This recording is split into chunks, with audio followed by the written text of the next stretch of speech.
আমরা চাইনি রাষ্ট্রের সাথে আমাদের সাথে কোনো কনফ্লিক্ট হোক, কিন্তু আমরা দেখেছি 5ই আগস্টের পর এই সরকারের অধীনে ডান বাম গ্রামের উত্থান হয়েছে। প্রিয় সংগ্রামী জনতা, 5ই আগস্টের পর আমরা দেখেছি সন্তোষ শর্মার মতো প্রতিষ্ঠিত হয়ে এই সরকারের পৃষ্ঠপোষকতায় দেশের মধ্যে আমাদের ঘুরে বেরিয়েছে, যার ফলাফল আজ আমাদের মাঝে আমাদের হাতি ভাই নাই। যদি সেই 5ই আগস্টের পর থেকে এই সমস্ত চিহ্নিত রয়্যাল এজেন্টদেরকে বাংলাদেশের ধরে বিচারিক আওতায় নিয়ে আসা যেত, তাহলে আজকের এই দিনে আমাদেরকে এভাবে বুঝতে হতো না। গতকাল ভারতের আধিপত্যবাদের বিরুদ্ধে আমাদের ভাই হাতি ভাই শহীদ হয়েছে, তার প্রতিবাদে সারা বাংলাদেশ বিক্ষোভে ফেটে পড়েছে। আমরাও চট্টগ্রামে কর্মসূচি পালন করেছি। সেখান থেকে আমাদের কিছু ভাই, আমাদের চট্টগ্রামের ছাত্র জনতা ভাইরা অনেকে অতি উৎসাহী হয়ে খুলশিতে গিয়েছিল। তারা নিরাপদ অবস্থান নিয়েছিল, তারা কোনো ভাঙচুর করতে যায়নি, বরঞ্চ প্রশাসন মত তৈরি করেছে।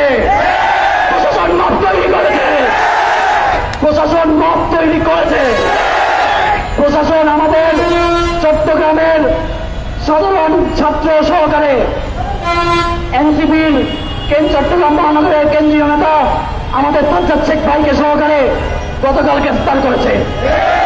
আমরা গতকাল থেকে প্রশাসনের সাথে যোগাযোগ করেছি এবং পরবর্তী সময়ে চট্টগ্রামের সুপরিচিত হলেন মুফতি হারুন ইজহার সাহেব আমাদের সঙ্গে রাতে 3টা বাজে খুলশি থানায় এসেছে।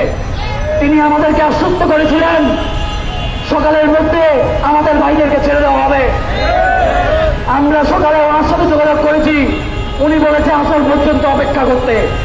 আমরা আসর পর্যন্ত সেই কর্মসূচি বাস্তবায়ন করতে এখানে বসে আছেন। আমরা আপনাদেরকে বলতে চাই, যদি ভারতীয় আধিপত্যবাদের বিরুদ্ধে কথা বলতে না পারি, তাহলে এই জমিন আমাদের বেঁচে থাকার কোনো লাভ নেই। আপনাদেরকে বলতে চাই, ভারতীয় আধিপত্যবাদ এই বাংলার জমিনে একদিনে বীজ বপন করেনি। আপনারা যদি দেখেন, প্রথমত 57 জন সেনাবাহিনী অফিসারকে হত্যা করার মাধ্যমে ভারতীয় আধিপত্যবাদ বাংলা জমিনে প্রথম বীজ বপন করেছে। এরপরে 2013 সালে আমরা দেখতে পাই নবীন প্রেমিক ছাত্র জনতার উপরে রক্তাক্তভাবে বর্বরতার মাধ্যমে খুন করে ভারতীয় আধিপত্যবাদ বাংলা জমিনে আরেকবার বীজ বপন করেছে। তারপরে আরেকবার দেখতে পাই 2021 সালে মোদী বিরোধী আন্দোলনে এই চট্টগ্রামের 4 জন মাদ্রাসার ছাত্রকে শাহাদাত বরণ করতে হয়েছে। বারবার ভারতীয় আধিপত্যবাদ আমাদেরকে চক্রাঙ্গানি দেয়। আপনারা আমাদের ধৈর্যের পরীক্ষা নেবেন না। আমাদের যদি ধৈর্যের বাঁধ ভেঙে যায়, এই বিপ্লবী কাফেলা সহ সারা বাংলাদেশের ছাত্র জনতা নিয়ে 7 স্টার করে দেব একটা। আমরা আপনাদের বলতে চাই, গতকাল শান্তিপূর্ণ কর্মসূচিতে আমরা যখন শান্তিপূর্ণ কর্মসূচিতে খুলশির দিকে রওনা হয়েছি, তখন পুলিশের সাথে পাল্টা যাওয়ার সময় আমাদের সহযোদ্ধা 10-15 জন ভাইকে পুলিশ গ্রেফতার করেছে। আমরা আপনাদের বলতে চাই, খুনি হাসিনাকে প্রশাসন গ্রেফতার করতে পারে না, আওয়ামী লীগের দালালদেরকে প্রশাসন গ্রেফতার করতে পারে না। তিনি গ্রেফতার করে আমাদের বিপ্লবী সহযোদ্ধাদেরকে। আমরা আজকে বিপ্লবীদের আদালে বিপ্লবী বাজারের মাধ্যমে বলতে চাই, আজ রাত 11টার মধ্যে আমাদের সহযোদ্ধা সাজ্জাদ শেখ সহ যাদেরকে আটক করেছে তাদেরকে যদি মুক্তি করে দেয়। সর্ববৃহৎ 24 সালে এই 24-এর গণঅভ্যুত্থানের পরবর্তী যার কণ্ঠ সবচেয়ে উঁচু ছিল, তিনি ছিলেন আমাদের ওসমান হাদি ভাই। এই ভারতীয় আধিপত্যবাদ বিস্তারের জন্য 24-এ পরবর্তী সময়ে সর্বপ্রথম তারা কিরণ মিশন বাস্তবায়ন করার উদ্দেশ্যে হাদি ভাইকে তারা গুলিবিদ্ধ করেছে। এই হাদি ভাইকে গুলিবিদ্ধ করার কারণে সে এখন শাহাদাত বরণ করছে। আমরা আধিপত্যবাদ বিস্তারের সমস্ত সংগঠনকে বলে দিতে চাই, আপনারা এক হাদি ভাইকে শাহাদাত বরণ করতে পেরেছেন। আমরা লক্ষ্য হাজি ভাই তৈরি আছি ইনশাআল্লাহ।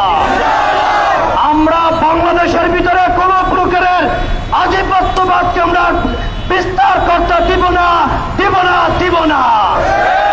আমরা দেখেছি যখন আমার ভাই হাদি ভাইকে গুলি করে সিঙ্গাপুরে পাঠানো হয়েছে, সারা বাংলাদেশ তার এই হত্যাকাণ্ড নিয়ে মর্মাহত, তখন আমার বাংলাদেশের ডেইলি স্টার, প্রথম আলোর মতো এই সমস্ত সংগঠনগুলো, পত্রিকাগুলো নতুন করে রাজাকার তৈরি করা শুরু করেছে।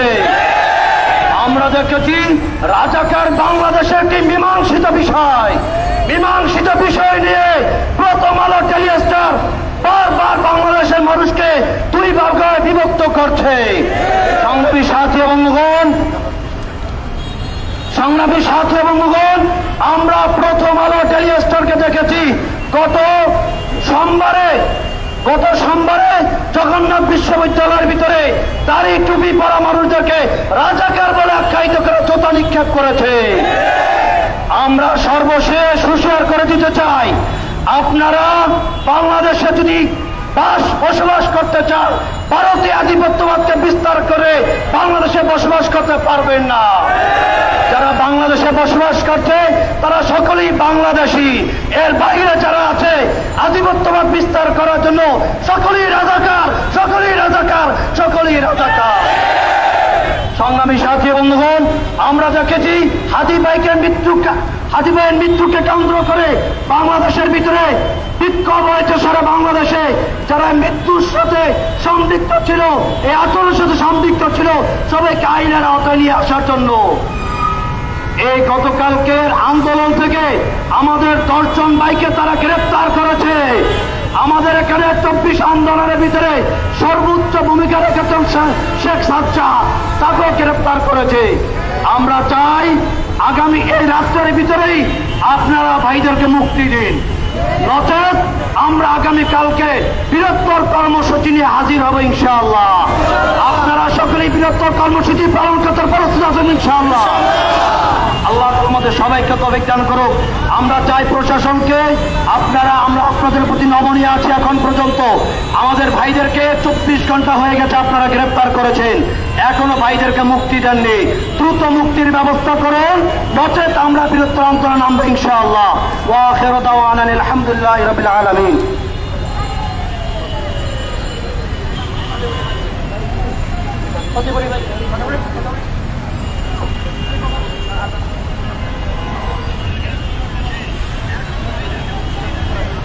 আসসালামু আলাইকুম ওয়া রাহমাতুল্লাহি ওয়া বারাকাতুহু।